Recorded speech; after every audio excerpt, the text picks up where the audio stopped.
Game on, ladies and gentlemen. Division S once again, and we are headed into our first game of the best of 5. And it is an interesting one because Daddy is back. Oh yeah, baby. And I'm for once not talking about myself. No.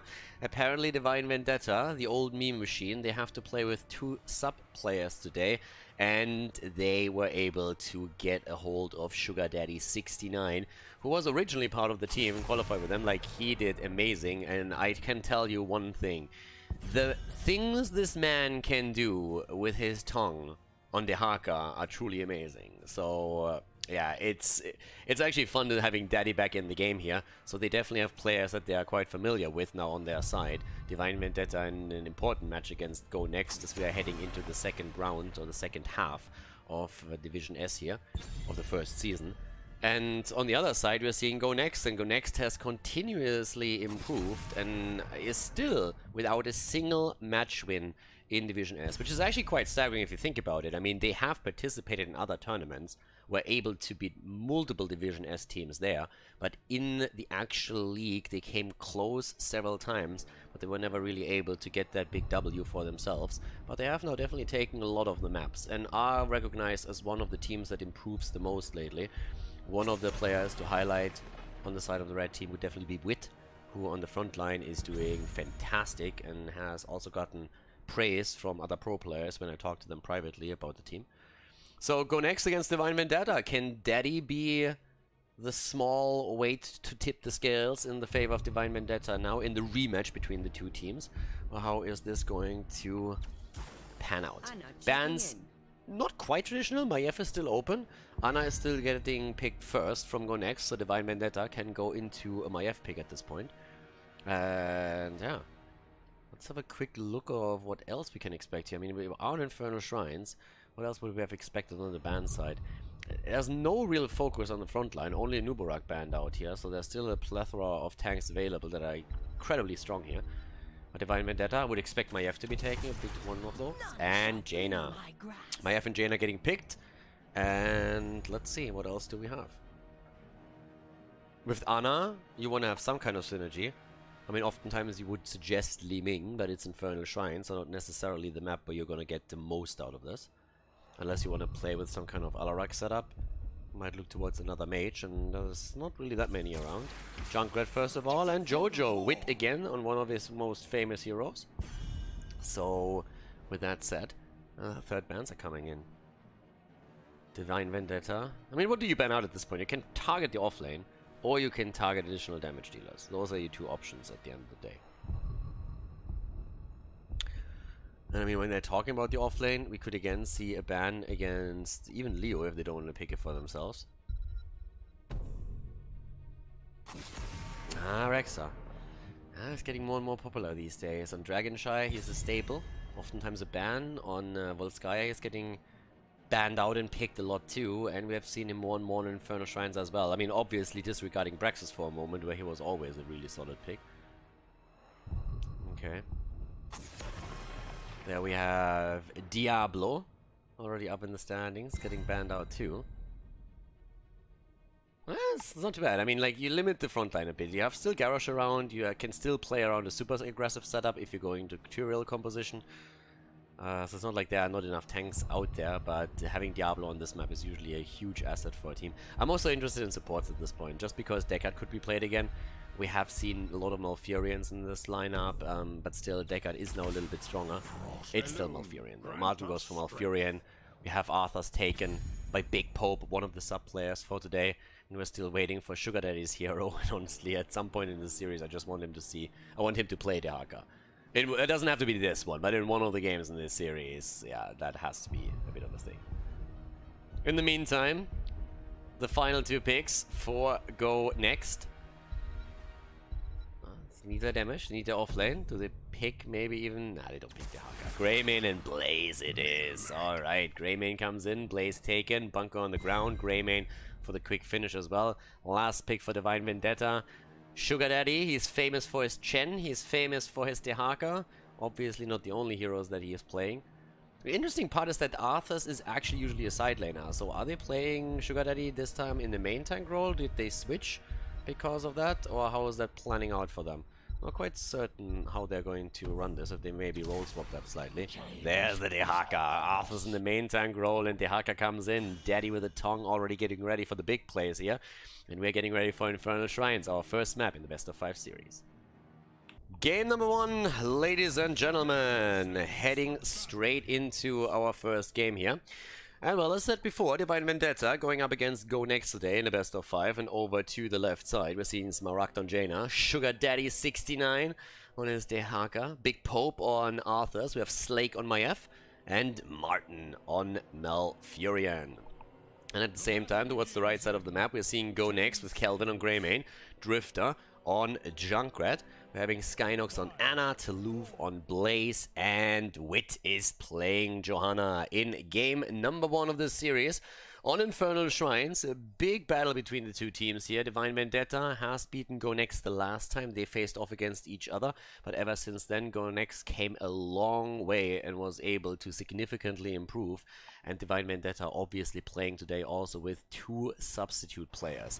But then again, they're playing with very familiar players, since Sugar Daddy was part of the team for a long time and performed incredibly well on the offlane. The reason why he did not join S with them is because apparently he got a new job or promotion, one of the two, and therefore was not sure if he could really commit the time that was needed for him to make those plays. But he's still rank 50 in Storm League right now in Grandmasters. It's not like he doesn't play at all. The guy still plays quite a bit, and he will be ready for those plays. And we are ready to watch him make them. As it happens, right now we're having at the top lane a Sugar Daddy on his Dehaka in pink. Toulouse already sitting at the bottom of the map. There's a bit of aggression at the bottom, as we're seeing Wit being aggressive again. And I mean, at the same time, we're having currently a setup where I want to say that Wit himself has improved a ton. And I gotta be honest, he oftentimes looked like he's just a little bit too far out. And then he always survives. Like, he is peeling for his team like very few tanks currently do in Division S. So, especially when it comes to up-and-coming players. In the past, we have oftentimes highlighted Ty on Granite Gaming and the plays that he made before, but I gotta say that Wit and Go Next as a team, but Wit in particular, have improved a lot. So over there, we have already the attack coming in on the left side as they're going for the camp already taken. There's Big Pope.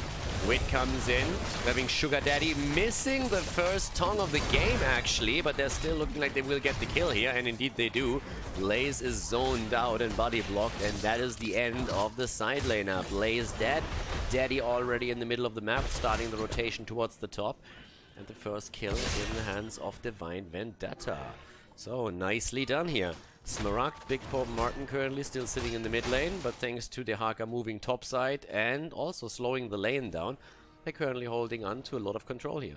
Now Dehaka is not pushing this out, he's just sitting there soaking the experience and saying like, yep, I'm gonna be totally safe, I'm gonna be ungankable, I'm gonna get all of that experience, easy peasy, but I have zero reason to push this lane out. There's no point in me doing that whatsoever. The only thing that I do is make myself more vulnerable to attacks and rotations, so let's just refrain from doing that for the time being.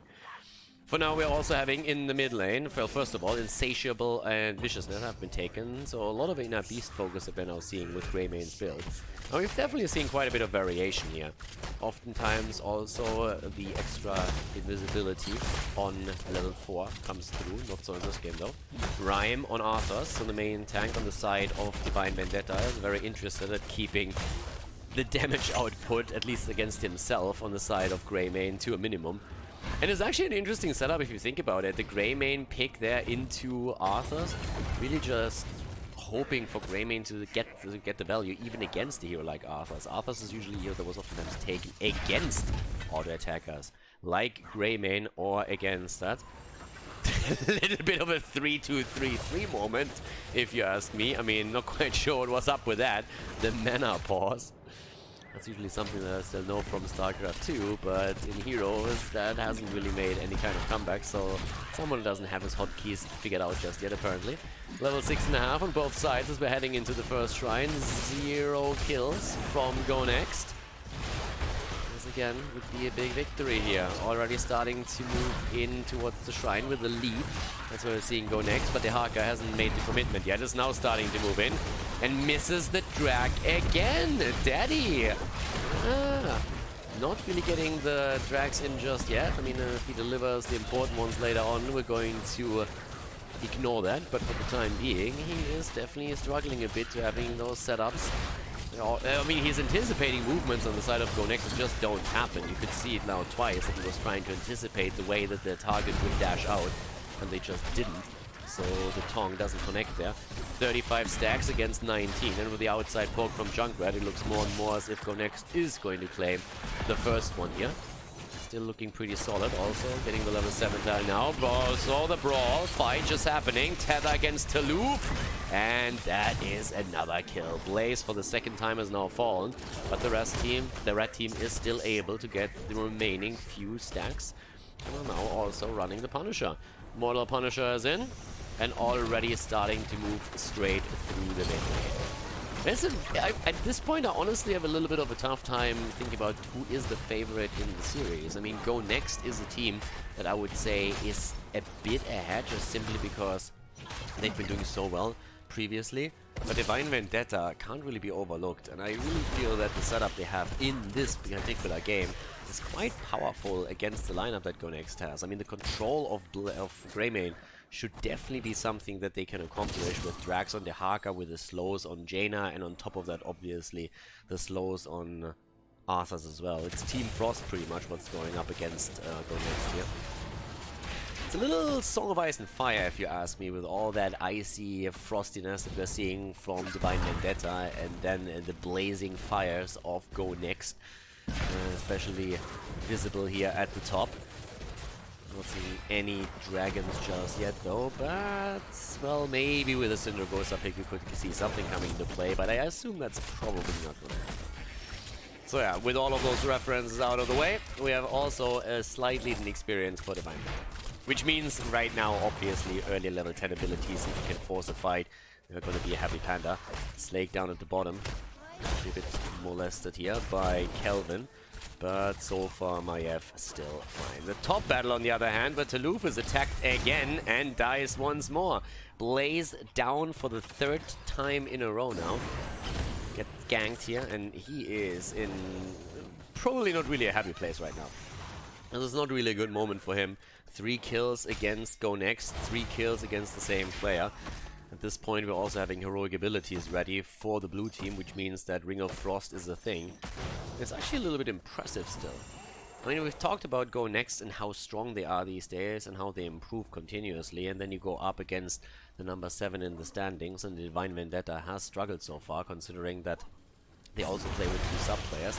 Familiar players, granted, but still would have a bit of an impact. But so far doesn't.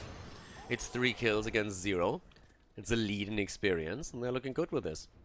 Another adjustment that we're seeing from Greymane is, by the way, his move straight into the Cursed Bullet, outside of the potential move with the Go for the Throat. Which, honestly, I kind of expected against Jaina. But then if you are trying to just force Arthas into an early army, then that is definitely one of the options you have.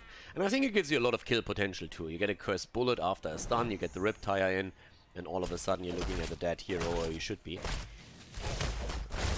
But yeah, at this point we have down to the bottom of the map. We're currently seeing Slake and Wit. Slake still playing the safe, making pretty much the same moves that we just saw from Sugar Daddy, just playing this as close to the 2 towers in the gate as he possibly can, because he doesn't want to get ganked. But the shrine is now activating, and Divine Vendetta will have to move in for that. They currently have the heroics up, they have the combo, they can go for the cage. Both of the teams, by the way, waiting around their camp. And Smaragd is finally taking it. The patience here paying off for the red team. But can they finally get the kills on level 10? That's more so the question. And we have level 13 closing in for Divine Vendetta. That's another advantage that they might have in this setup. First of all, the lead though for Go Next even, thanks to the outside poke that they're currently applying. Dehaka hasn't made his way down yet. Dehaka using the global, defeating the top wave as much as he can, and then starting to burrow down. So top lane is going to get massive value for Divine Vendetta. That is going to help them a lot, actually. And down here at the bottom, they're still looking at 14 against 26. Dehaka comes in and is trying to make the move and is going to get also, yep, the hit against Blaze, the isolation, the bunker on the ground, Riptire in, Maiev with a cage, and they go for Taluf, and they try to get the hit, but again the Punisher is there. Wit, on the other hand, goes down, and that's the frontliner gone. Daddy looking for another drag, doesn't find that, but they're playing around the Punisher right now. The jump already baited, they're trying to burn it down in front of the gates even. Another attempt at roots and mines everywhere, but topside, as already predicted a bit earlier, is starting to get value. The entire wall is already gone, gets even more value as we're speaking, and Blaze needs to go top to make sure that they are not losing too much there.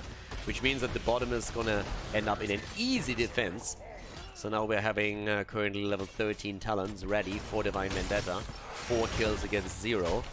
But let's not ignore the fact that they haven't won a single objective yet. So far we've actually had both taken by Go Next, so Divine Vendetta might be able to get the kills. They're struggling to get the objective itself. There's just too much poke on the other side with Junkrat. And also too much damage around Blaze himself. Plus, in addition to that, Greymane obviously. 13 versus 13. But the lead in experience is there. Leading experience is definitely a big thing at this point. So, right now we're having Sugar Daddy sitting up topside. We're having also in the middle, Big Pope coming in as well. Yeah, we're trying to go for Wit. Wit maybe with a bit of an early commitment to his trade here. But so far still standing. And at the top they're trying to go for Sugar Daddy. He drags the isolation out, but they still are likely to get the kill here. Blaze is again low, even dropping. That did not help him. So yeah, great move once again on the side of Dehaka. I mean, again, he misses the isolation, but he gets the drag, and that was even more important than anything else. So I gotta admit that that was pretty impactful here, and definitely helped them to secure that 4th kill, I imagine, against Blaze. So Blaze also, by the way, with the main damage in Siege and Heroes. So stats are looking decent for him outside of the 4 deaths that he experienced. Daddy is, in the meantime, at the bottom of the map, exactly where he should be. I mean, he is the global hero on their side. So as the next shrine is going to spawn topside, he already moved down to the bottom to ensure that they are getting that extra experience before he uses his global mobility to join the team fight itself. 16 is closing in for Divine Vendetta 2. Which is obviously another big problem that Go Next has to face. Because that is definitely not a talent you want to go up against, but they have 0 chance of actually closing that gap. So their idea is to force a fight right now. And that's a good idea. The problem is that the setup didn't result in that quick kill that they wanted. Riptire gets taken out. If Junkrat had committed to that a bit earlier, they might be able to get the kill against Maiev.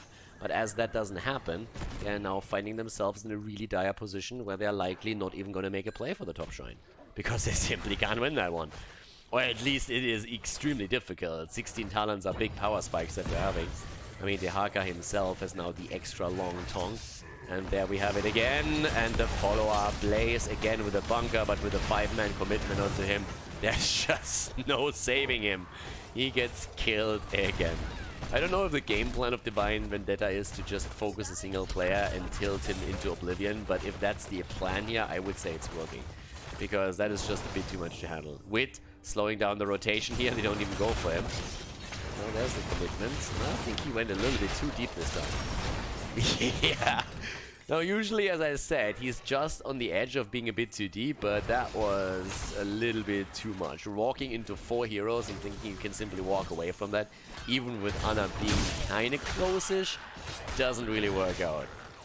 That game is not going well for Go Next. Divine Vendetta is definitely showing them how it's done on the final shrine. 7 kills against 0. The only thing that Go Next has really done in this game so far is win the Punisher. Which isn't a bad thing, don't get me wrong. I mean, this is definitely what so far has saved them the position in the game. But now they have to somehow start and come back into this outside of just simply winning a Punisher, especially since the death timers are increasing. Daddy again with an attempt to get away here. It's actually an interesting setup. Daddy on the run, chased by a 4, burrowing away, and unbelievable, he actually gets out. Taluf's stun was, I don't even know how much was missing. There was pretty much nothing missing. I don't even know if that was a time issue or a distance issue. It really looked like it was a distance issue. That the stun or the jet propulsion just stopped before it connected. But yeah, that was pretty crazy. So with that said, we have again commitment up here to the top with the Punisher jumping in. The first Punisher that we have for them. Daddy with another Tong that just connected. Cleansed out. Here comes the isolation. That connected too. And that's going to be potentially the end of Johanna. She is able to survive, at least for now, but dies as Daddy gets the kill. And in the meantime, we have the Riptide trying to push them back from the keep topside, where Divine Vendetta is currently making their play. So right now, 8 kills against 0. Daddy's home, and he's popping the essence here. Moving away, trying to work on that keep, and without Johanna, without that tank, chances are that this keep is not going to be safe. Looks like GoNex is going to lose the top lane right now. Yep, the keep goes down. Daddy is getting pushed back in, and that might be the end of him. Yep, that is... Oh! No fucking way. There we go. He died. That was about time. If you would have survived that too, I think someone would have rage quit on the other team. But now Greymane gets the kill, and they're trying to get a little bit more than that. Kelvin is already going for Slake. Wall of the Wardens being used. And yeah, the quick disengage. Was a little bit too much to ask, but at least they get Arthas. So Arthas is down, but the rest of the team surviving for now. Drifter still thinking about maybe making a jump in, but yeah. They're getting towards the fountain, that's all that they had to do at this point. But it is a little bit crazy, to be honest. Top keep down, still a level ahead, 1 level away from 20. GoNex, they know they have to really push the envelope right now while they still can, while they are still on even talents, and that's why they're going straight for the camps here, trying to paint the map red as much as they can. Maybe get the fort here in the mid lane too. And towards the top side, I mean, Toulouse is really having a tough game here. I honestly don't know what to say here anymore. Toulouse is really in a shit spot. There's Ana, but they're just going for Blaze again. They're actually looking at Ana too, so they're going for a potential double kill. Toulouse is just on the run here. The isolation didn't connect. The rest of the team is in too, and Toulouse actually for the first time that he gets ganked is surviving through this. The problem is that Ana doesn't. The Blizzard straight to the face, so that little gank at the top lane finds its victim after all, even though it's a bit delayed and against a different target. But holy cow. Alright, let's have a quick look at the talents again. We don't have the 20 just yet, but I also want to highlight that we're having the full spec into the Frozen Tempest with the Remorseless Winter here as well. Again, Greymane control, kind of important for them. Also quite a bit of melee available. Next camp is going to happen in the mid lane. Top lane, that's where Daddy is currently trying to push that out. Kelvin and Wit are already here. But the two of them alone shouldn't get the kill. And Daddy is already moving away. Contagion for him on level 20. The Legion of Northrend for Arthas. Ring of Frost now also upgraded. It's all about the cooldown reduction on this one. I mean, don't get me wrong. Cold Snap, if you have that extra damage in the middle, that isn't really too bad either, but you usually take that talent more so for the cooldown reduction than for everything else. And if you have a really great setup, then you get that out 2 times easily during the fight. Yeah, Slake nearly going down there. Greymane, on the other hand, is actually dying. Slake still surviving. Drifter low, gets the heal, but the Contagion has already affected at least one hero. Johanna in the bunker, trying to cleanse that out. Still one of the interesting interactions between those talents. And Wit is able to move away. But they are down one hero, and they're down also a Storm talent. So even with that fort still not taken out, it means that another objective is up for grabs, and that should be an easy one to take right there. So once again, they're starting to move in. Top side, we're having Wit trying to control the lane and make sure the catapults don't move onto the core, despite the fact that they have now level 20. It's going to be tough for them to engage into in battle, since they simply don't have the manpower. They're missing 1. Daddy's still with the soak. Can also have a bit of a look at the talents here again, and the stacks. Sugar Daddy so far with 113,000 siege damage, doing a side lane job quite well. 28,000 damage puts him into the number 2 spot in terms of damage output, at least on his side. And with 10 kills against 2, they're looking great right now. Actually looking really good. But both of the teams with Storm talents, and we have GoNex now with 5 on the map, so they have a chance to fight for this. They have a fight to go for the game here. In comes the quick play. There's the immediate isolation and the kill against the Haka and Malfurion as the fight turns around against them. The Punisher jumps in to have a bit of a piece of the action too, but Maiev is down and all of a sudden Go Next is just murdering. The 20 talents make it possible. The setup this time a lot better. They survive through the initial onslaught and they are just absolutely destroying the entire team here. And with that, they're back to business. Again, the top lane is obviously a problem, especially since you have a global against you. But let's face it, that little victory just brought them very, very close to get a bit of an even situation on the map. They won't be able to get a keep just now, but they will be able to get those forts, and they're already working on the wall in the mid lane too. So they're definitely starting to put in the pressure, as they need to in order to come back into this. Fort at the bot lane is already about to go down, and I take back what I said. They're definitely going to get a keep. If they are willing to commit here with Kelvin on Greymane and Greymane's auto attack damage, they are going to get that keep 100% if they commit to it. They might want to disengage here soonish though, but a little bit more poke and they are Gucci. Drift on the way back. So far we don't have Arthur, so there's no Frozen Tempest, no lockdown. And all of a sudden the situation in the game has shifted. We have a lead in experience for Go Next, and we have pretty much an even structural situation on the map too. Now, the top keep eliminated is a little bit worth more than eliminating a mid keep. But at the same time, we have catapult pressure one way or another right now. So, it's going to be an interesting setup here for the next fight, because that could literally decide the game. It's a bot lane shrine that we are going to see. And that is actually a tricky situation for Go Next. A bot lane shrine is problematic for them because it's the farthest away from the top lane as it possibly can be. And you have the Haka against you. So if Sugar Daddy just pushes out the top lane before engaging into the shrine and gets catapults closing in, then you will eventually end up in a scenario where you have to try and fight for the Punisher, but also defend your core. And then as soon as you send someone back, it's going to be in trouble. Look how safe Daddy plays this too. He has no vision. He doesn't know where the opponent is. So he's just sitting there saying like, yeah, I'm not going to face check anything unless I A, have vision, or I am 100% aware that the team is close and is going to pounce on the target if need be. So that's pretty much what's happening here. Very, very cautious play from both teams. Trying to play a lot around vision. Trying to just like hide, don't show on the map, don't give the opponent any certainties of where they are, where they could make plays, and where they could set that up. So, we're having camps now, obviously taking two. Look at the minion experience here. That's a passive experience gain that Go Next. Sorry, the passive experience gain is obviously on the side of Divine Vendetta. The minion experience, that's actually something where I want to highlight how Go Next has been playing this, despite the fact that they're up against the Haka. They've really been soaking a lot of the lanes here.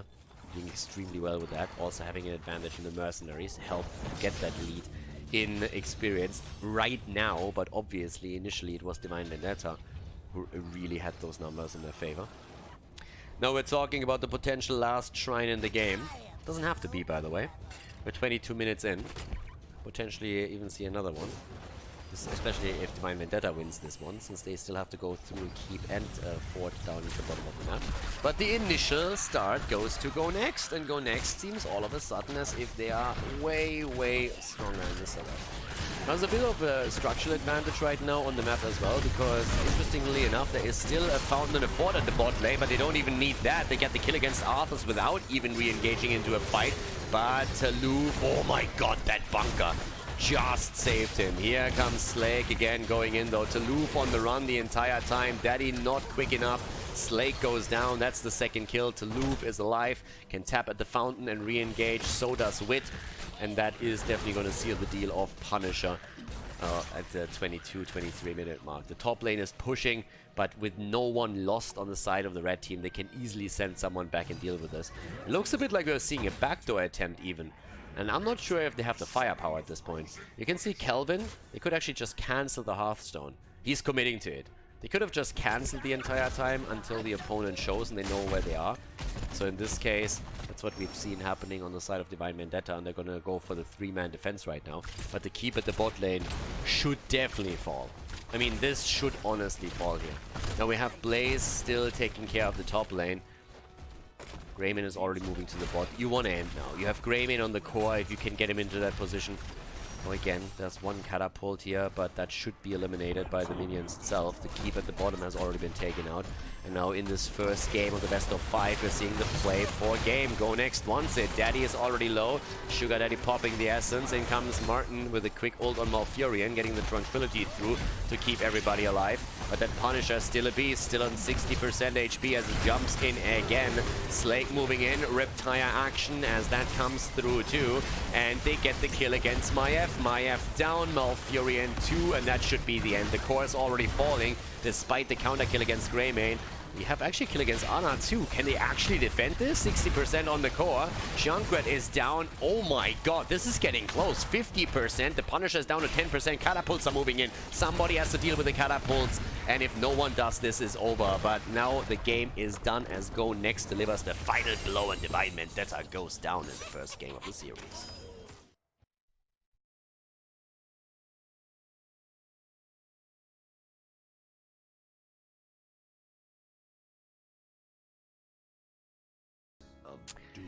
Game number 2, Towers of Boom, ladies and gentlemen. Go next with a comeback. Divine Vendetta more or less dominating the entire game, and then towards the end, after level 20 hits, Go Next takes one fight, takes a second, takes the third, and wins the game. Well played by them. I mean, honestly, great comeback by Go Next. Well played.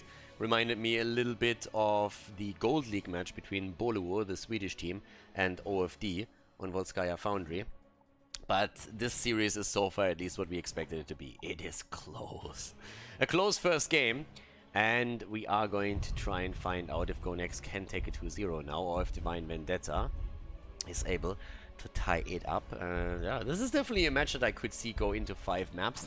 Depends a little bit also how mentally strong you are, because after falling behind and suffering a loss like they just did, you obviously have to make sure that you're not going full tilt there. Which is pretty much what Divine Vendetta tried to do to Toulouse after they killed him on Blaze. How many times? 4 or 5? I can't even remember. But there's the ban against Abathur again. We're already having Nuburak banned out. That's also true for Hanzo, for Ana. And it's Towers time, ladies and gentlemen. Right. Zeratul. Slake with the immediate Zeratul pick here. Okay. Are they taking Jaina away? Jaina, Diablo, those are picks that you're usually worried about if your opponent goes into the early Zeratul. Maiev, by the way, is still up, so both of them made it into the draft here. But Wit is doing something that they did in the past. He counter picks with Tyrael. And just says, you go for the early Zeratul, if you go for a wombo combo, I'm going to be there. I'm going to have my Sanctification ready, and then I'm going to deny all of the cooldowns that you burst out for that. So Tyrael and Malfurion get picked, which means that Tyrael can of course also play around, Malfurion can play around the Twilight Dream. And there we have it. Devil's taken together with Tyrande for the interrupts against the channels on the altar and the combo with the stun after Big Pope gets the setup through. Daddy hasn't even taken his pick yet, could still go into Dehaka considering the map. As I said before, he plays a lot of Chen too, but I don't really think that's a Chen map for him. Jaina gets banned out, so after they were willing to allow Divine Vendetta to get any kind of combos through, they're still putting a stop to it before all 3 heroes end up in the hands of the blue team. So no Void Prison, Ring of Frost, Apocalypse setup. The ban against Tracer makes a lot of sense. I mean, you have Malfurion already, you have Tyrael, and you have a lot of squishies on the other side, and so therefore we have Tracer banned out. That makes definitely quite a bit of sense on their end. And with that, we're having now the red team starting to go into the next double pick. And what's it going to be? They still need the damage output, they need the offlaner. Leo would be good on the map too if you want to combo him off with that, but they picked the Haka away with one of the ugliest skin in the entire game. It's honestly disgusting. And Maiev gets picked together with that. Oh, Maiev Tyrael. Cage into Sanctification potentially. Could play it around Containment Disc if you want to force the fight around it too. Dehaka picking a hero away from Sugar Daddy and also running the global for themselves now. Another tool that can silence an opponent, by the way, if you want to break combos. So you have now Isolation, you have a potential Twilight Dream if you don't want to spec into Tranquility, and you have the Sanctification. The bird's the word for Smaragd, and Sugar Daddy is going into Malthael. That's completely rounds out the draft for Divine Vendetta in game number 2, so I have the global to counteract the position. And on the other side, what do we have for go next? Final pick, range damage is needed. They don't have anything yet in that department, and they definitely need something. Maybe a limbing. Jimmy, going for the auto attack here. No resets, but instead the auto attack and the... So, yeah, with that said, we're heading into game number 2. We're currently having the lead in the series for go next, now our first best of 5 of the day. So let's see if they can make this a 2-0, or if Divine Vendetta is starting to come back into the series now. Game number 2, ladies and gentlemen, Divine Vendetta against Go Next, and over to the left side after they lost on Infernal Shrines. We have now on Towers of Doom, Smaragd on Falstad, Big Pope on Diablo. We have Sugar Daddy 69 on Malthael, Martin on Tirana, and Slake on Zeratul. Over to the right side of the map, Kelvin for Go Next on Maiev, Wit on Tyrael, Drifter on Reyna, Skynox on Malfurion, and Taloof on Tehaka Shakalaka. But yeah, the interesting part for me personally is that we have seen now Zeratul and Maiev, both of them make it into the game here. So, not something that you see all the time. Okay, so let's have a bit of a look at how this is going to pan out, especially in the mid game. Smaragd has actually gone into the wingman setup, so he's going to try and play a lot around the top side, and whew, yeah, there we have the quick kill against Zeratul. Slake needs to be a bit more careful than that. There's a lot of CCs available on the side of Go Next, and that went quickly. I mean, oh boy, they were just okay, missing that drag, but again, there's like drags around. You have the roots from Malfurion. There's a lot of tools right now for Go Next in those fights to control Zeratul if he steps out too far. So with that said, we're now seeing, amongst other things, on level 1 on a pale horse. A little bit faster underway. And actually, Daddy is so far doing a great job at dodging out on Taloof, and he is giving the dinosaur quite a bit to think about here. Taloof has to tap the fountain early. Daddy is sitting on the side lane again. Oh, walks straight into Maiev though, and will probably still be able to walk away from that. So that commitment that we just saw doesn't quite work out for them. Now Smaragd, Slake are already sitting in position. Martin is sitting down here. Wit is trying to invade though, and the team has already taken their own camp. So that's an easy invade for them, especially since we're seeing Maiev making their way into. That being said, Dibbles is there, so that's all of a sudden a 4 versus 4. Tehaka can move down and did, but Malthael is coming. Daddy is here, baby. And he is definitely trying to get some damage in. Yeah, Taloof has to pop the essence again, but at least they're able to lock him down for a moment thanks to the root of Malfurion and force him to break off the chase. One way or another, it was a pretty nice setup there. No kill, but still able to force Tehaka down. Taloof has to be cautious now, and Smaragd, I mean, he still has the global that he can use to fly topside, so they have a bit of an advantage on that end. At least the value for Go Next as they're escorting their own camp in a little bit quicker.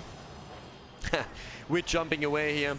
And so far, nobody has actually sniffed that out and could interrupt it. Level 4 talents are now ready for Go Next. Triple altar phase on the first one is of course going to be big. But let's see first of all how Taloof works out against Daddy. Because I gotta admit, Taloof is getting a little bit murdered here by Sugar Daddy on the top. Malthael is just dominating this at this point. And the altars are starting to ready up down to the bottom of the map. A lot of pew-pew though, but Maiev gets the solo kill against Zeratul here in the middle. Okay, that's the second time that Slake goes down. Well, that is... yeah, well, not so great start for Divine Vendetta. Already the channel on the side of the red team, and they're likely to get a 2 versus 1. Only top left gets channeled by Divine Vendetta. So that's 8 shots against 4 now fired. Kaboom. 32 against 36 on that core. Daddy on the top lane, still doing his thing. I mean, keep Falstad in mind. He's obviously going to attempt to get a few additional ones of those pumpkins. Smaragd! Yeah, talking about keeping Falstad in mind, right? Like, he can't bribe anything away if he's dead, and that's exactly what they're doing here. Getting another kill in. Go Next! And damn, 3 kills against 0, double altar against 1. Off to a good start in game number 2. Definitely gaining some more momentum during the victory on the last map. Now Daddy himself is also in trouble as Taloof comes in. Alright, there's the tether. Daddy's doing his thing and gets some assistance as well, and all of a sudden the fight turns around. Falset is flying in with a global. They're trying to go for Kelvin. He's dead already, and Toulouf is low too. Not quite able to get the second kill secured, but with Smaragd's help, now we have the top camp taken. And that was the first kill for the blue team. Nicely done. Using that global, using that fly, making sure that they have a 3 versus 2 setup quite successfully. A tongue against one of the zappers, but didn't really work out. Gets the pumpkin there for a second, but still not enough to actually have an impact and prevent it from engaging in. I mean, you look at the experience right now, and it is pretty much dead even, right? So this game is far from being over, but there was a lot of momentum for Go Next, and that's something Divine Vendetta is going to try and break through here now. But especially Zeratul seems to struggle a little bit, and if the bird gets jumped, then obviously that's bad news too, because there is just too much lockdown and damage, especially with Maiev getting the tether in. If Smaragd is getting hit by that, he has a big problem. When it comes to single alts on the map, they have to be careful with this one. 10s aren't there yet for either one of the teams. Stacks, of course, coming in now too. Channel here for Kelvin. Doesn't go for the tether just yet. Dehaka still rocking it. Toulouf now with the attempt to use the global for experience. Down at the bottom of the map on the other hand, the fight is already starting up. Drifter in trouble, and he goes down. That's the kill for Divine Vendetta. The drag against Big Pope, and Dibbles might die, and indeed does. 4 versus 4, but everybody low on the side of Go Next. All of a sudden, Divine Vendetta with a lot more momentum, at least in the team fight here. Kelvin jumping into the mid lane. They're trying to go for Slake, but Kelvin is down again. A trade 1-for-1 here. Smaragd is also low and isolated, is trying to move away, likely to fall. And is not able to get the counter kill against Malfurion. The drag connects against Tyrande. Wit wants the kill and is about to get it. They're going for Slake, they're going for Martin. They're trying to get both, but they only get Tyrande. She falls. Skynox with the channel, and that's another 4 shots off the core of Divine Vendetta. Down to 28 right now, as we have 7 kills against, well, maybe 8. 7 kills against 3, and nearly a level lead at this point for Go Next. Wit jumps out and gets away. But boy, we are having a couple of brawls here right now. I mean, seriously, this is getting more intense than the Battle of Winterfell, if you ask me. Sugar Daddy 69 is currently sitting here. Top side, Love Wave is pushing into. Kelvin is going to be fine here, especially since Toulouf was already rotating in to give him some assistance if needed. But with the heroic abilities now ready, that's obviously the time you're trying to force a fight. So far, only Malfurion hasn't taken his talent yet. We saw Tranquility in game number 1. They're going to get the same now in the second game, or they're going to try for the additional interrupts. Since a lot, obviously, on the side of Divine Vendetta is going to hinge on that combo potential with the Void Prison into the Apocalypse. Falster doesn't have a 10 yet. Go for the invade here. They have the camp, they have the pumpkins. Starting to push that through. Can they escort them straight into the tower? They're trying there. 1 in. And number 2 and number 3 connect. The tether against Big Pope. But, alright, no kill there. Just half of the HP gone. And here we go. Now it's ready. First of all, we have the last rights, of course, taken, and the more important part is this one. In comes the APOC attempt, and they get the hit, and the big one too, but there comes the sanctification. Fantastic play again by Wit. That's the counter pick right there, and they go for the kills now. They get Tyrande, and they are just chasing. Kelvin is trying to clean houses. They're going for Smaragd. They're going for Bib Daddy Poke. And they're not getting anything here. The top lane, Dehaka is already in position as Toulouf is trying to get both of those. But this was exactly why he picked Tyrael. Exactly the reason. They see Zeratul and they immediately turn around and they're saying like, okay, screw this. We're going to pick Tyrael. Wit is ready with it. Now they get the bell tower at the bottom. They already got the altar top left now. Toulouf channels through at the top right. Gets another 5 shots fired. And that's going to put them down to 19 points. Brilliant sanctification again from Wit here. The reason why he picked Tyrael in this game. Destroy the combo, and destroy it he did. Even the attempt from Falster to go in there and help out with the additional gust didn't work out. Now they're trying to go for Slake. Slake? Dude, you're a little bit far out. Slake is dead. Slake is just dead. Good luck trying to run away from this one. That is not happening, my friend. And yeah, he overstayed. He overstayed for sure. He can wait for that cooldown 6 days to Sunday. Even if he gets it again, it's not going to change anything. Now they're trying to escort another couple of shots in through the bottom. Top side, Dehaka is currently dealing with this. Daddy is still there. Nearly got interrupted, but wasn't quite on the table. So now we're having shots 1, 2, 3 escorted through. That's going to put it down to 16 points. And that core suffering. An experience, 13 against 11, 10 kills against 3. I'd be lying if I wouldn't say that this is looking really good for Go Next. You need to secure the combo. And honestly, until the Sanctification came through, that was actually a bit crazy. Because the Sanctification changed everything. Up to that point, it looked like Skynox would 100% die. I mean, Skynox was pretty much dead in the water. They had the perfect combo with the Apocalypse. They used Tyrannostan afterwards. And then the Sanctification came in. Now they're giving up the bot lane here, though. Malthael falls topside. That's a great kill, actually. That's actually insane. 1 versus 1 kill top lane Malthael against... Dehaka against Malthael. That's actually fantastic. The one thing that Go Next is definitely a bit bad at is controlling bot lanes for a long time. Well, I should probably not call it bad at, but they are oftentimes struggling to just simply hold the lane control. They're giving it up too easily. They allow the opponent too often to simply go for the bot lane shrine because they're attempting to, let's say, get a pumpkin camp or something. They have to play this a little bit safer to hold on to bot lane control. They have some late game problems still. They definitely improved as a team a lot, but they oftentimes have a bit of late game control problems where they make some wrong decisions and then they lose the advantages that they had. That happened to them against some of the top teams that they nearly beat. It's definitely something that they can improve on over time. Good damage here against Smaragd. Again, the attempt to go for a kill, but now we're having way more of that bot lane defense than I was talking about earlier. 13 talents are at least ready for both sides, which means that Divine Vendetta has now an opportunity to fight back into this. Same also for Zeratul, the Shroud of Edun. A little bit worried about his health and his hit point pools here, apparently. Can't really blame him. I mean, again, he suffered a lot throughout the game. So, with that said, we're having now Dehaka towards the top lane. Obviously, Malthael has been trying to mirror that for most of the time, but is now joining the team as they're trying to break through the bot lane bell tower, and they're going to get that back for sure. Slake is sitting at the side looking for the Void Prison. They're trying to go for the fight here. And they get the bell tower. The question is, do they get the fight? Look at how they are spreading.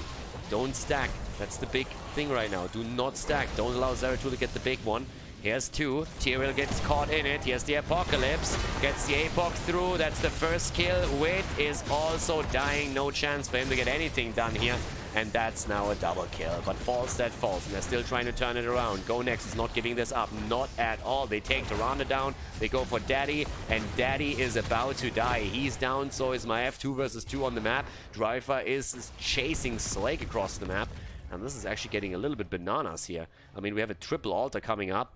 But with the help of Renna in particular, Jimmy is going to be able to do a lot here. First stack also for Malthael.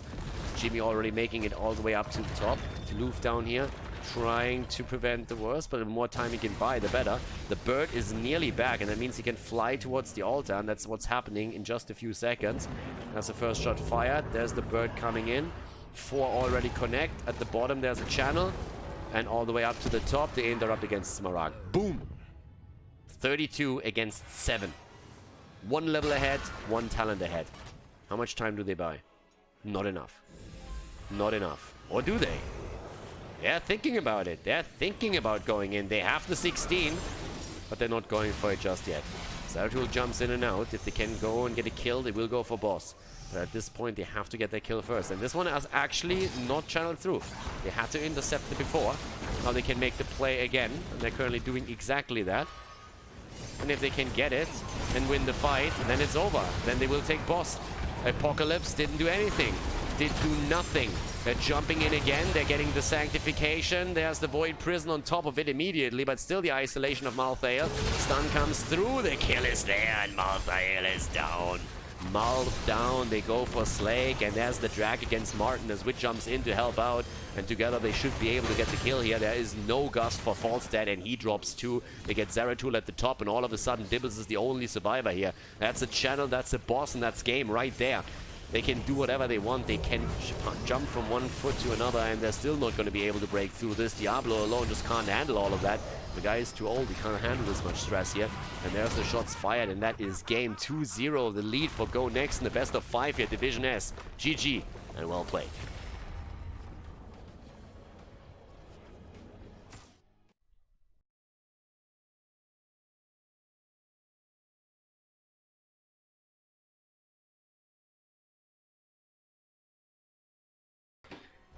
Game number 3, ladies and gentlemen. Potentially the last map in this match. Depends a little bit on how GoNext is going to perform here. It's their map choice. And yeah, we have Divine Vendetta against GoNext. Despite the fact that Divine Vendetta actually dominated huge parts of map number 1. They are now 2 behind. It's a little bit tricky for them. I mean, they can definitely bring it back here. But I'm honestly curious to see how they're going to play it now. Especially the top lane interests me, because when we're looking towards someone like Sugar Daddy 69, he played a lot of Chen on this map in the past. And obviously this Dehaka is pretty strong too. 2 heroes that have been dominant on the map for a long time, at least for them. Chen was not so much played by any other team. But then, when you think about the current meta, it's actually Rexxar that is just insanely powerful on Dragonshire. So there's a good chance that we see that little battle for Rexxar top lane happening, unless he gets banned out. And then, of course, the question is, if Rexxar makes it in, how do you counteract that? Who do you play against them? So, Divine Vendetta is banning out Maiev. We have Ana banned out, and coming in as our second ban from the blue team. Zeratul. Alright, fair enough. Again, I'm waiting for that Rexxar to appear on the ban list. But obviously, with Maiev and Zeratul now both banned out, you could ban Rexxar if you wanted to, but there's a lot to get rid of here regardless. So yeah, let's have a bit of a look. Okay. There is the immediate ban on Anubarak. And now we're having the potential to go into Rexxar. Again, Rexxar has in 2019 pretty much started to make an appearance in the meta. Before that, he wasn't really a factor. He was played once or twice on like Braxis, and there was always fringe teams that actually played him. But after, in the post-HEC era, he definitely made a huge comeback, starting with Coming Through, starting with a lot of the Russian teams that started to play him on Volskaya, but obviously on this map and on Braxis Holder, those are the 2 maps where he is traditionally the strongest, simply because you have that 2 elements of the hero that can simultaneously control objective and lane. But so far we don't have him picked at all, and now we're having Hanzo picked, and on the other side, Jaina and Johanna. So with that said, let's have a look at those offlaners. I'm honestly a little bit shocked that Rexxar wasn't picked yet, because the way that he is prioritized lately usually leads you to having the top lane dominated by him, and then it's always a question of how do you deal with that. Do you have a top laner that can handle him, or do you try and draft something like Genji, a hero that can rotate between lanes and assist at the top lane? There comes the Rhaegar pick this time. Rhaegar for the camp clear, so Rhaegar can really help with the camp and can more or less clear those alone. And that's why he gets a bit more value on the map here compared to other healers that we normally see. So, Rhaegar chosen. What do we see on the ban side now, first of all? Yeah, there's GoNext with a quick ban on Junkrat. Okay, don't want to deal with that here. Too much poke, too much opportunity to also have the displacement. And Divine Vendetta. What are they banning out? I'm still saying Rexxar is going to be part of this draft one way or another.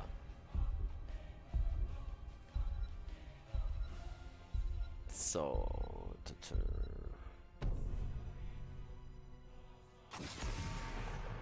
There he is, banned.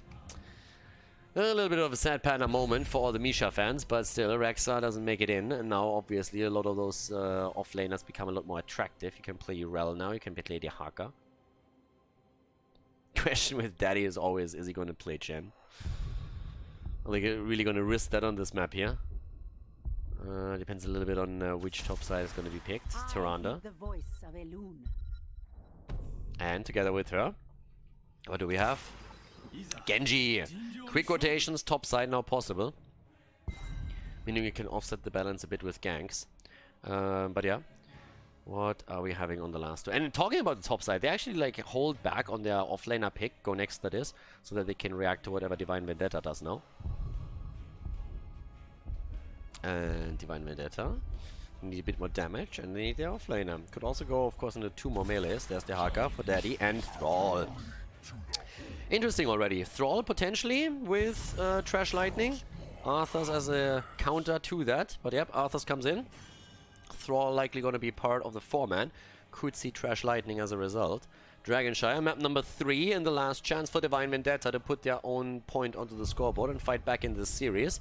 Let's see if Go Next can make this a 3-0 victory as we're heading into Dragonshire. Game number 3, potentially the last map of this series. Divine Vendetta going up against Go Next, and on the left side in blue we have a Smaragd on Thrall, Sugar Daddy 69 on Dehaka, Slake on Hanzo, Big Pope on Diablo, and Martin on Rhaegar. Kelvin on Genji for Go Next, Skynox on Tyrande, Wit on Johanna, Toulouse on Arthurs, and Driffer on Jaina. Subbing in for the team here today. So both teams with subs. And here we have now Echo of Elements taken on the level 1. No Trash Lightning in this game. It's not quite the map for it. Could have seen it taken just because Thrall is part of the 4-man. But Echo of Elements definitely a fantastic choice here. Allows you of course also to proc your trade a little bit more often. And we have on the off lane, in the case of Arthurs, now a trade build. So heading into the easy stackable damage and the mana sustain with the Internal Hunger on level 1. Getting the first hit in here already. And it's a little bit of a mini game, to be honest. Very rarely do you see an Arthur that has an insane damage output thanks to the talent. But then again, it happens. Okay, so now we're having... yeah, Jaina needs to be careful. That was like, uh-oh, there's a Diablo, get away from that guy. If you get wall stunned, then you are in trouble. Either way, we have now Genji up at the top lane, and that's what I said about the offset of the balanced top side. It's pretty much one of those anti-Alex moves when you're not respecting the 1v1. And that's pretty much what a hero like Genji is absolutely... He's basically a pro at that. He wants to make those rotations, he wants to get those ganks, attack from the shadows, swift strike in, and then get the quick damage plus the kill. So, for the time being, we're having Arthurs just trying to stack as much as he can for the extra damage. First of all, on those trade auto attacks, but also simply so that he has the mana sustain on the lane, which is going to be important here as well. Now, there is obviously the global aspect of Dehaka that you cannot neglect here. It is one of the reasons why on this map Dehaka is still quite powerful, because he can make that rotation down to the bottom whenever a fight demands it. But for now, it's just Siege Shine. So, Rhaegar taken, one of the reasons was really that they can now control those camps a little bit easier. We're having still at the top lane the quick back and forth between the Louvre and Sugar Daddy. In the mid lane, still Kelvin. Smaragd is already sitting there, decent stacks from him. Currently sitting at an easy 15. We're already 2 minutes in, but yeah, he's doing quite well completing the Echo of Elements talent. Mana Tide on level 4 for him too, and the adjustment on the side of Arthurs. Well, hold your horses, the fight at the bot lane isn't too bad either. Good stun against Martin, Big Pope, and well, that's the little Pope right there. Goes down, not so big this time. So yeah, the adjustment here, going straight into the Icy Talons, so very likely are we gonna see the RuneScape on level... Rune Tap. Yeah, Rune Tap on level 4 is going to be the likely talent. Talking about likely, is Smaragd likely to fall here? If Arthurs gets the lockdown, then yeah. Kelvin actually didn't even realize that in time, but they still get the kill. So that was a really nice cutoff. And Arthurs actually hasn't even completed, sorry, Thrall hasn't even completed his level 1 yet. He's sitting at 17, he did well in the early stages, but this one did not go well for him. And of course now he has to try and still get that done. But yeah, the auto attack set up for Arthurs, the 6 stacks on his level 1, and now a chance even for Dragon Knight. But Sugar Daddy 69 is doing his thing topside. Toulouse obviously wants to reclaim this and gives his team a little bit more time to set everything up. But there's a rotation happening now too as Diablo is trying to move in. Problem is he gets interrupted by Kelvin. But the battle between the two top here is still working out, and that allows Toulouse to stack his 1 even more. At the bottom of the map, the poke happening from both sides as Slake is pretty low actually here. Manasa won't be able to get too much in. Oh, nice! The condemn to the stun, and he gets out, but that damage obviously matters a lot right now. Makes it much harder. There's the drag as Daddy goes for Tyrande, and he connects the tongue masterfully, and Skynox gets pushed around a little bit and falls then in the end as we have the commitment. Diablo gets the kill, but it could be a counter kill as Smaragd is going low. Wit, on the other hand, is suffering the same fate and sacrifices himself then towards the end of the fight even. Now Toulouse is trying to push out the top lane as much as he can. and see what he can push out there. And at this point, we actually don't have Ruin Tap taken. Nope, he still went into the Icebound Fortitude on level 7. Okay. So, yeah. I mean, I can understand it from the damage mitigation, but oftentimes when you see a hero go for the Icy Talons on level 4, he goes then on level 7 into the Ruin Tap, just because that autofocus allows you to get a bit more value out of the talent. Talking talents and completion, the quest talent on Arthur's side has now been completed, so he at least gets his quest reward. The important part at the same time is that you can of course still stack that. So yeah, that's pretty important. And well, for now we're having a Smaragd completing his own talent, stacks coming in from Diablo, he's sitting at 86 right now. And topside, still that little battle between Toulouf and Sugar Daddy. And right now we have 44, 48 additional damage from Toulouf on that. Even is able to move away from the Drag Connect. The interesting part is also the Bruiser Camp is going to assist him to push that wall down a bit more aggressively on top of that. And it's a 1 versus 1 still, and the 1 versus 1 with the Bruiser Camp assisting you is always a win. Whereas down to the bot lane, the 4 versus 4 setup isn't looking too bad for Go Next either. So yeah, they're getting value on pretty much every single lane right now. Just look at the setup. Doing fantastic here. More trade damage coming through from Arthur's as well. And have a look at his damage output later on too. Ooh, nice connect with Slake here. Not able to drop him or anything, but yeah, that is just hit points taken, forcing him to tap the fountain already early on. And this is the more important part. Smaragd rotating in to try and get that kill here. Gets the connect with the Wolf, and Toulouf likely to fall. And as I said, we're actually seeing the quick move into level 10. There's the army already being used, and he might be able to walk away from this after all. But the drag doesn't connect, and indeed it does, and that is Toulouf down. Toulouf eliminated. Good combo, good move straight towards Arthur's, and even with the ult coming through, the drag that we saw from Sugar Daddy was just a little bit too much with the Wolf follow-up to lock him down and take him apart there. So with this, 15 stacks now from Arthur's on his level 1, again, times 4 for the extra damage that he has on the trade. Bit of a question of how much he gets to see whatever he specs into on level 13 and 16. I guess there could be some adjustments.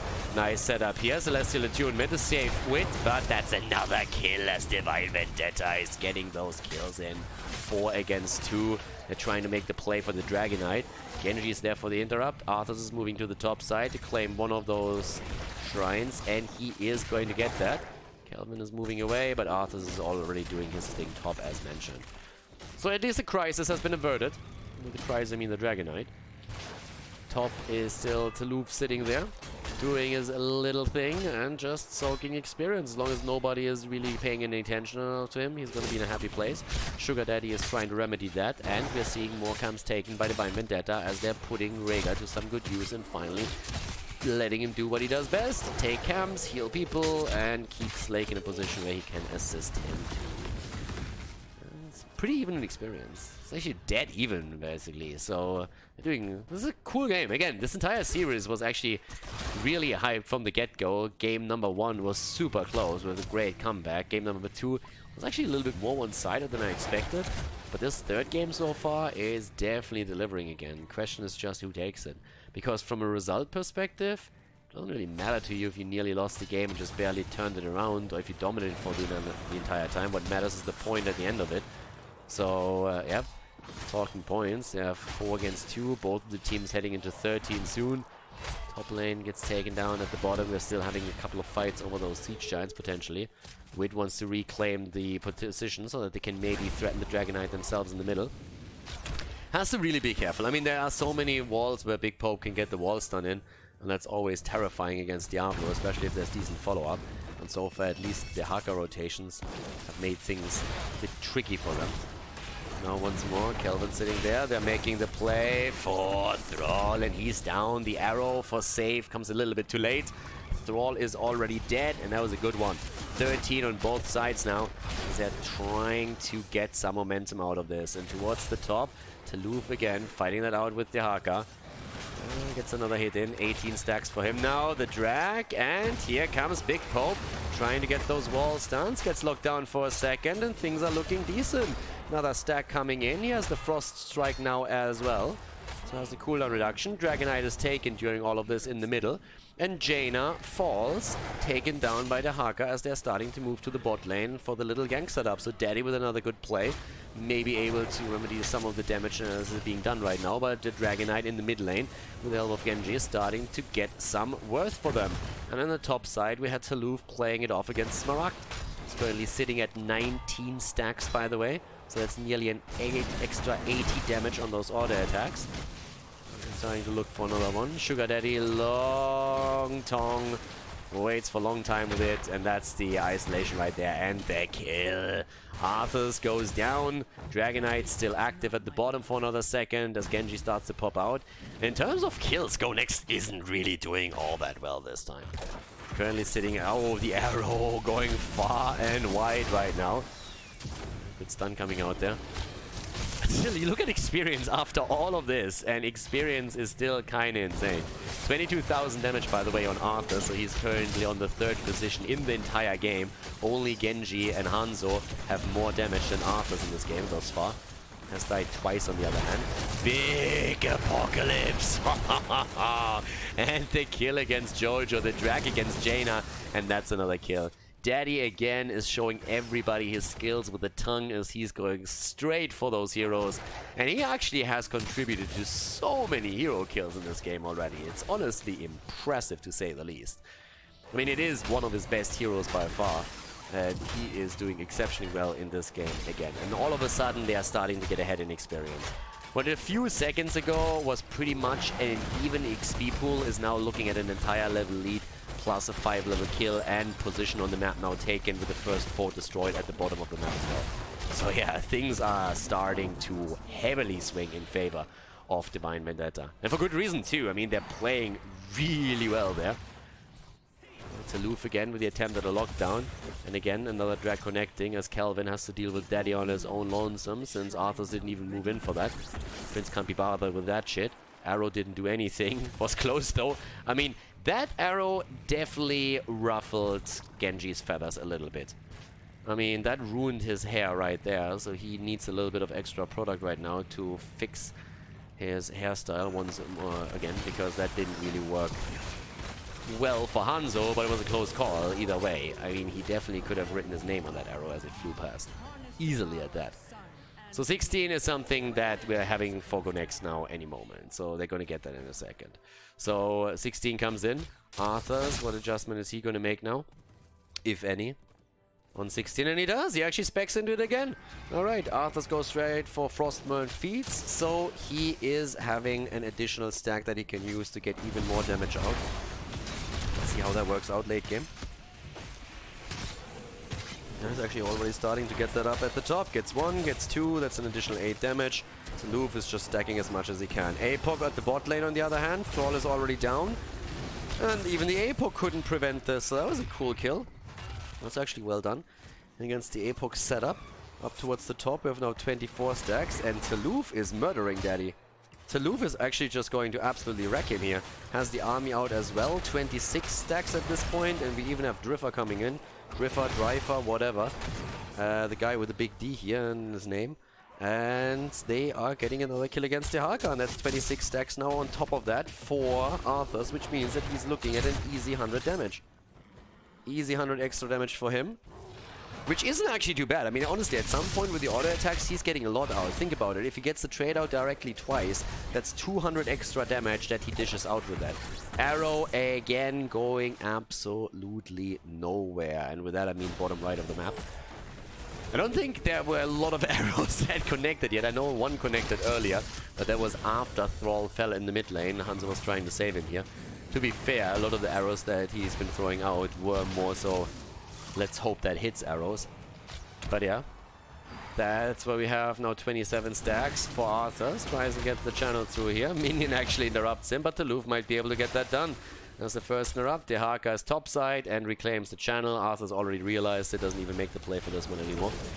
And at the same time, the rotation towards the top is hitting again. Arthas trying to get more stacks together as he faces off against Dehaka. I mean, look at him. He's honestly just trying to fight right now. Arthas, whenever you see him in the 1 versus 1, is trying to go for the fight. Yep, here comes the Thunderstorm completed. A little bit more value. Oh my god, that Sundering was a bit too far out. Blessed Shield comes in afterwards, comboed off, and the Ancestral saves Diablo.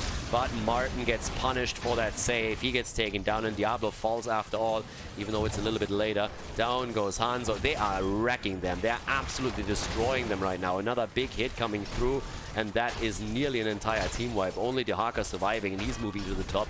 That's a fantastic kill here for Go Next, and they are all of a sudden ahead in the game in experience, and the momentum is definitely in their favor now. They're dropping the fort at the bot lane. They're starting to make the play for the Dragon Knight, already moving around with Kelvin. Topside, Johanna starting to reclaim the position on the shrine itself, half a level away from 20. The pressure play through the bottom of the map as Genji is sitting in the middle waiting for the Dragon Knight. Daddy is trying to prevent it, buying as much time as he possibly can for his team.